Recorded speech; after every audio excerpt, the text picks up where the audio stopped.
और चलिए शुरुआत करेंगे खबरों की। मुख्यमंत्री भजनलाल शर्मा इन दिनों दक्षिण कोरिया दौरे पर हैं। वहीं इस दौरान सीएम शर्मा ने दक्षिण कोरियाई कंपनी ओरियन कॉरपोरेशन के अधिकारियों के साथ प्रदेश के निवेश के अवसरों को लेकर चर्चा की। उन्होंने कहा कि ओरियन कॉरपोरेशन का भिवाड़ी में एक मैन्युफैक्चरिंग प्लांट है, जिसके बारे में चर्चा करते हुए कंपनी के अधिकारियों ने राजस्थान के लिए अपनी योजनाओं के बारे में बात की है।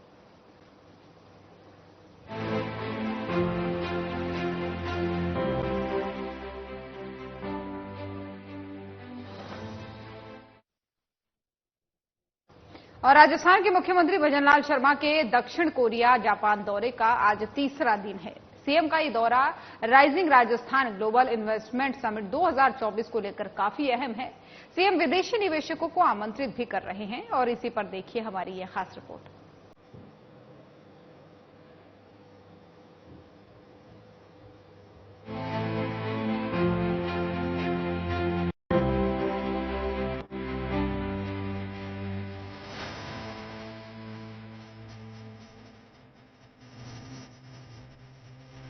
राजस्थान में निवेशकों को आकर्षित करने के उद्देश्य से शुरू हुए मुख्यमंत्री भजनलाल शर्मा की राइजिंग राजस्थान मुहिम रंग लाती नजर आ रही है।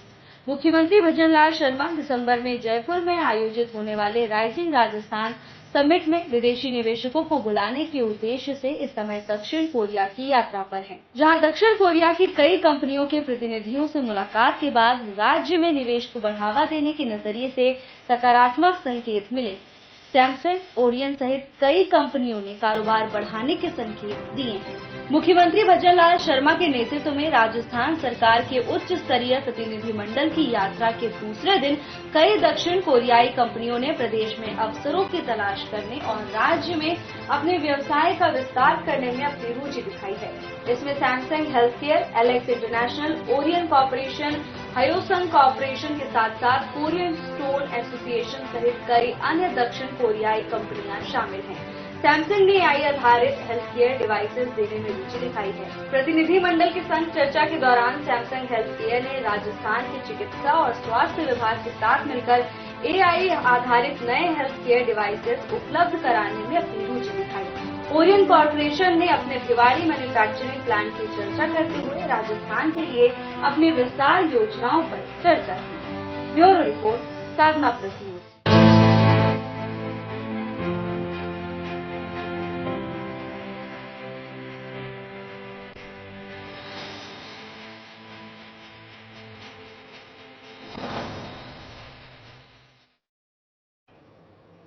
और खबर अब आपको जयपुर से बताएंगे, जहां पर राज्यपाल का दौरा। माता के मंदिर राज्यपाल पहुंचे और यहां पर उन्होंने पूजा अर्चना की। तो राज्यपाल हरिभाऊ बागड़े बुधवार सायं आमेर स्थित शिला माता मंदिर पहुंचे। वहां उन्होंने महिषासुर मर्दिनी स्वरूप माता के दर्शन कर पूजन अर्चन किया। उन्होंने मां जगत जननी से राष्ट्र और प्रदेश के सुख, समृद्धि और संपन्नता के लिए प्रार्थना की।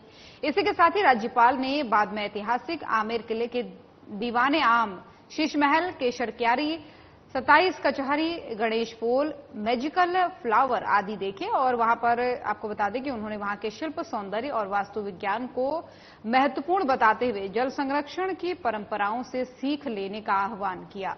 साथ ही उन्होंने किले की मिश्रित पर्शियन, मुगल और हिंदू शैली के मेहराब, गुंबद और शिखर की सराहना की।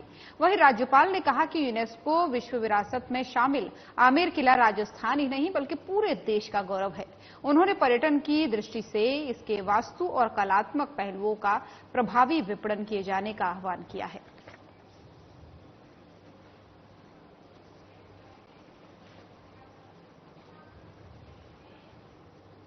और धौलपुर अस्पताल संघर्ष समिति के सदस्यों ने गृह राज्य मंत्री और धौलपुर प्रभारी जवाहर सिंह बेड़म को ज्ञापन सौंपा है, जिसके माध्यम से अस्पताल स्थानांतरण की समस्या के महत्वपूर्ण मुद्दे से अवगत उन्हें कराया गया। ज्ञापन में बताया गया है कि अस्पताल के स्थानांतरण के बाद से शहर की करीब 80,000 जनता को स्वास्थ्य सेवाओं तक पहुंचने में कठिनाइयों का सामना करना पड़ रहा है।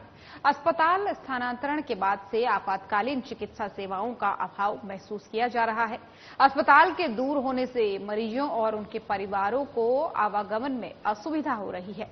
गरीब और नीचे तबके के लोगों को छोटी मोटी बीमारियों के लिए नए अस्पताल तक जाने में काफी समय और पैसा खर्च करना पड़ रहा है।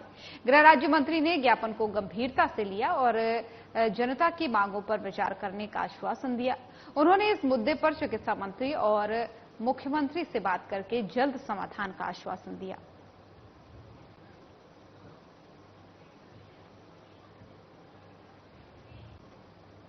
और वन नेशन वन इलेक्शन से ठीक पहले बीजेपी देश भर में सदस्यता अभियान शुरू कर रही है।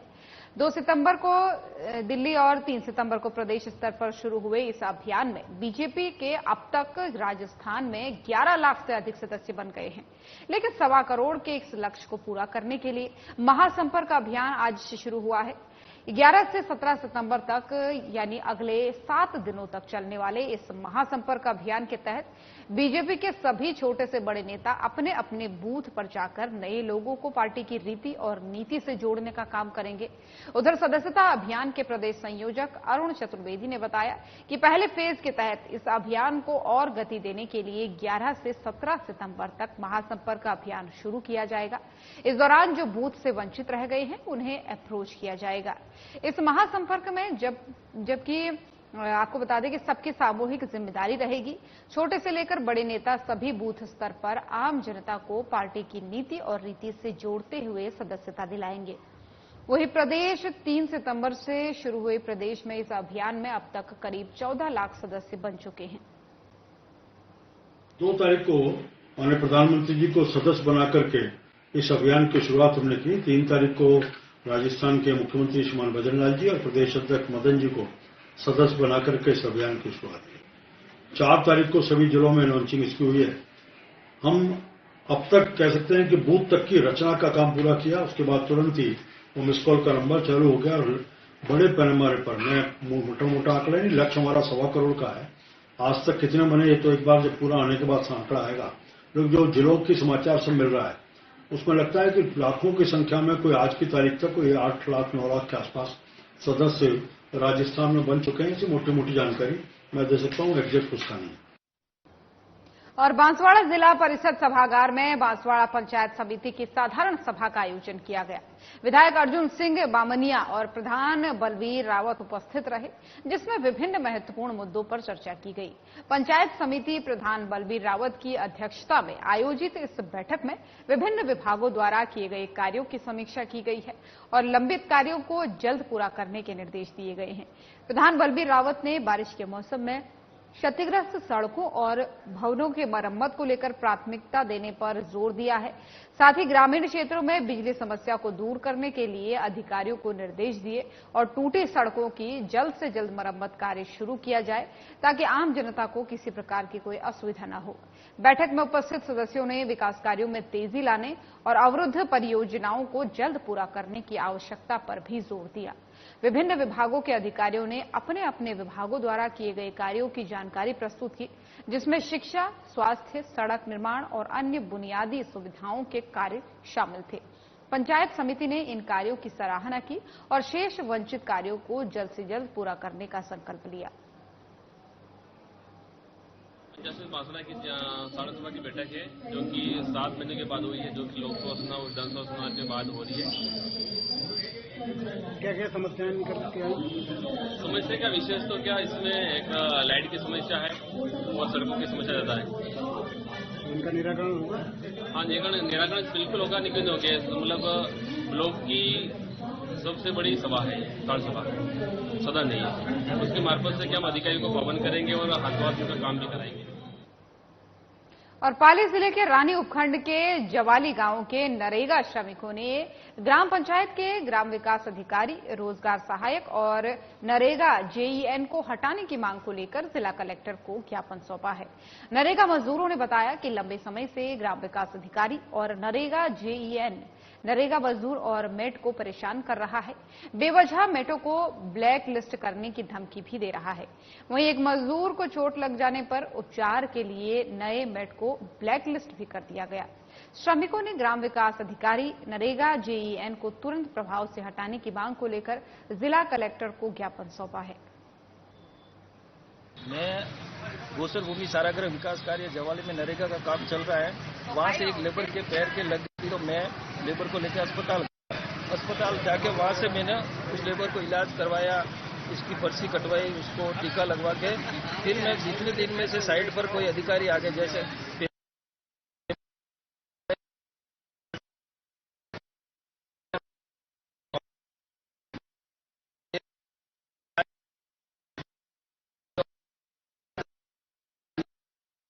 बैठ के सबके एब्सेंट लगाओ, सबके एब्सेंट लगा दो। एब्सेंट लगाने के बाद फिर 2 मिनट या 5 मिनट में लेबर पास में आ गई, बोले कि एब्सेंट क्यों लगा रहा, तो दूसरा मेट कहाँ है, दूसरा मेट सर के।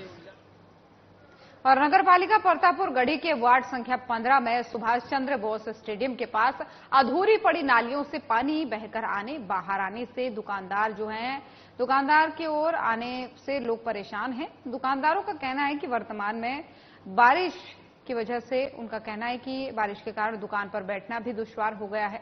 वार्डवासियों और दुकानदारों ने बताया कि यहां पर कुछ समय पहले ही नगर पालिका द्वारा सड़क और नाली निर्माण किया गया था, जिसमें सुभाष चंद्र बोस स्टेडियम तक नाली निर्माण किया गया, जिसके बाद से आगे लोगों ने नाली नहीं बनाने को लेकर विरोध किया और काम को रुकवा दिया, जिसके बाद से आज तक नाली का निर्माण पूरा नहीं हो पाया है, जिससे पानी की निकासी नहीं हो पा रही है और अधूरी बनी नालियों से पानी बाहर सड़क पर आ रहा है, जिससे दुकानदारों में आक्रोश है।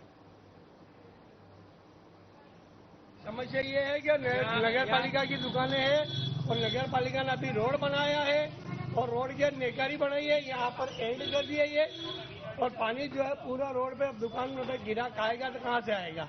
और यहाँ नगर पालिका वाले अगर बनाने के लिए आते हैं या कोई भी आता है तो उसके लिए नेता लोग पहले आ जाते हैं कि हम यहाँ पानी नहीं निकालने देंगे। अच्छा, तो इधर निकालने देते हैं, न इधर निकालने देते हैं, पानी की निकासी। और Jhalawar Kali Sindh thermal power plant के एडमिन भवन के अंदर आज उस वक्त हड़कंप मच गया जब सूचना मिली कि थर्मल के अंदर 4 आतंकवादी घुस गए हैं। सूचना पर इंजीनियर सहित कर्मचारियों में हड़कंप मच गया। बाद में पता चला कि कोटा से आए आतंकवाद निरोधक दस्ते एटीएस की टीम द्वारा ये एक मॉक ड्रिल किया गया था। तब जाकर के इंजीनियरों, अधिकारियों और कर्मचारियों की सांस में सांस आई और सभी ने राहत की सांस ली। मॉक ड्रिल पूरी तरह से सफल रहा। अब ऐसे में एटीएस द्वारा 4 आतंकवादियों को मार गिराने का मॉक ड्रिल भी किया गया।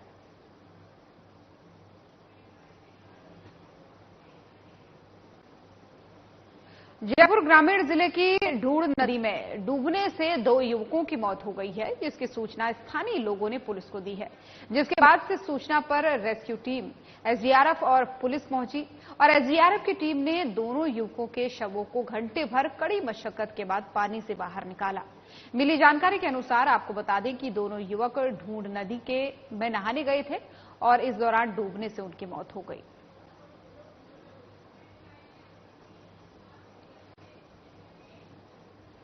और मंगलवार को अजमेर रेलवे स्टेशन प्लेटफॉर्म संख्या 1 से मासूम का अपहरण करने वाले आरोपी को पुलिस ने अहमदाबाद से पहले स्टेशन पर चेकिंग के दौरान गिरफ्तार कर लिया, जिसे वहां से आज अजमेर लाया गया है। वहीं रेलवे पुलिस अधीक्षक राममूर्ति ने जानकारी देते हुए बताया कि मासूम अपनी मां के साथ दरगाह जियारत करने आई थी। इस दौरान आरोपी प्लेटफॉर्म संख्या 1 पर आया और मासूम को खिलाने लगा और पास की दुकान से उसे बिस्किट और कोल्ड ड्रिंक दिलाई और इस तरह से उसने उसकी मां का विश्वास जीत लिया।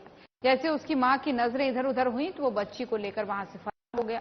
मासूम की मां ने जीआरपी थाना पुलिस को मामले की शिकायत दी है और जीआरपी और आरपीएफ थाना पुलिस ने पीड़िता की शिकायत पर तुरंत प्रभाव से कार्रवाई करते हुए स्टेशन की तलाशी करना शुरू कर दी। देर रात तलाशी के बाद स्टेशन पर लगे सीसीटीवी कैमरे में आरोपी मासूम को ले जाते हुए नजर आ गया। वहीं इस दौरान शाम के समय में अहमदाबाद से पहले स्टेशन पर सर्च के दौरान आरोपी बच्ची के साथ मिलने पर पुलिस ने उसे हिरासत में ले लिया और वहां से आज उसे अजमेर लाया गया है।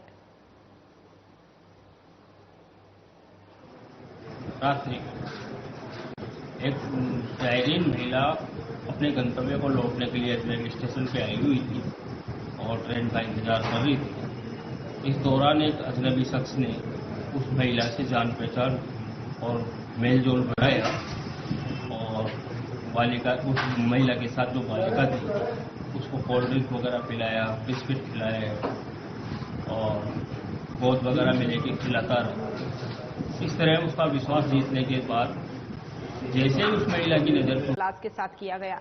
विद्यालय के प्रधानाचार्य सूरत सिंह खैरिया ने बताया कि खेलकूद प्रतियोगिता के समापन समारोह के मुख्य अतिथि विधायक प्रतिनिधि शुभराम खैरिया रहे और कार्यक्रम की अध्यक्षता किशनगढ़ बास प्रधान पंचायत समिति बद्री प्रसाद सुमन ने की। खेलकूद प्रतियोगिता कार्यक्रम में नेटबॉल, छात्र प्रतियोगिता में राजकीय उच्च माध्यमिक विद्यालय ओदरा विजेता सनहिल सीनियर सेकेंडरी स्कूल उप विजेता नेटबॉल छात्रा वर्ग में जो है राजकीय उच्च माध्यमिक विद्यालय ओदरा विजेता सनहिल सीनियर सेकेंडरी स्कूल उप विजेता रही। इस मौके पर अतिथियों ने विजेता खिलाड़ियों को प्रशस्ति पत्र और मेडल भेंट कर सम्मानित किया।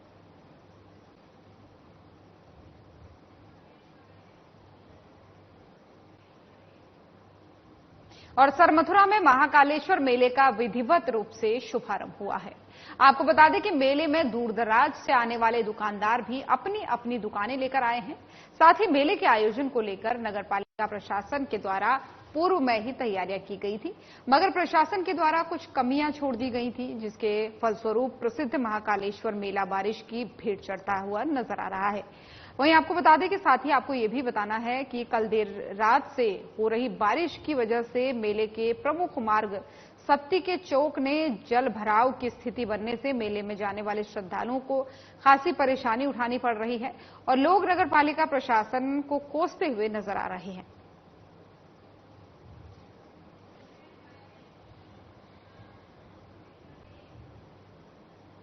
और अलवर में लोक देवता बाबा भृतहरि महाराज के लक्खी मेले के अवसर पर हर वर्ष की भांति ही इस वर्ष भी भारतीय जोगीनाथ समाज समिति ने विशाल भंडारे का आयोजन किया, जिसमें बाबा भृतहरि महाराज के जाने वाले हजारों तादाद में श्रद्धालुओं ने भंडारे में प्रसाद ग्रहण किया।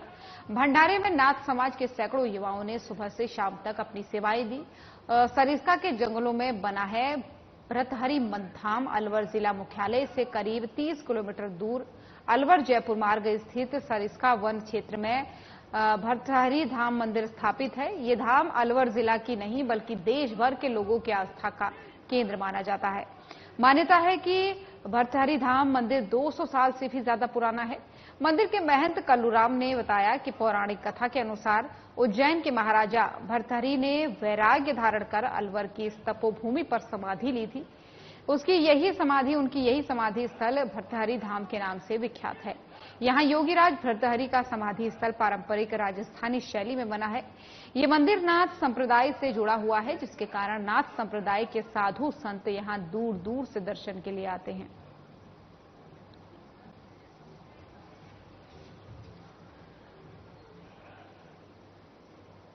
और ज्वालाधाम बरथल में भादवा अष्टमी को लेकर श्रद्धालुओं ने कनक दंडवत लगाई है। इस दौरान रिमझिम बरसात के बीच आस्था का सैलाब उमड़ पड़ा। आपको बता दें कि गड्ढा, बरथल, चक विजयपुरा, रहड़, दतवास, चाकसू, कांकरिया, सवाई माधोपुर, मलारना, चोड़ सहित दर्जनों गांव श्रद्धालुओं ने इस अवसर पर अपनी मन्नतें मांगी हैं। और आपको बता दें कि प्राचीन ज्वालामुखी दुर्गा मंदिर के करीब 1500 साल पुराना ये है। वहीं पुजारी बद्रीराव रामप्रसाद ने महाआरती के साथ विशेष पूजा की है।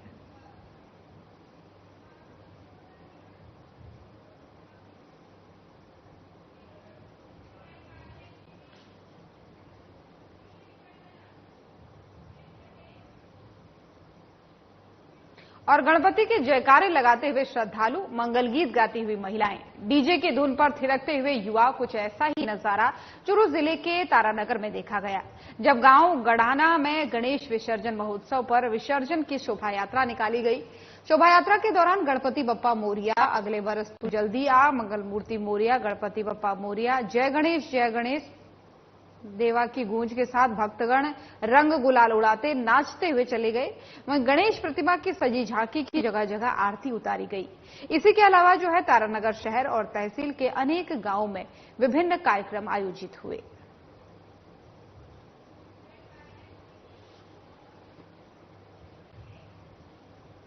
राजसमंद जिले के देवगढ़ थाना क्षेत्र के छोटी नदी में डूबने से एक युवक की मौत हो गई। सूचना पर पहुंची देवगढ़ थाना पुलिस ने ग्रामीणों की मदद से नदी से शव को बाहर निकलवाकर स्थानीय चिकित्सालय की मोर्चरी में रखवाया।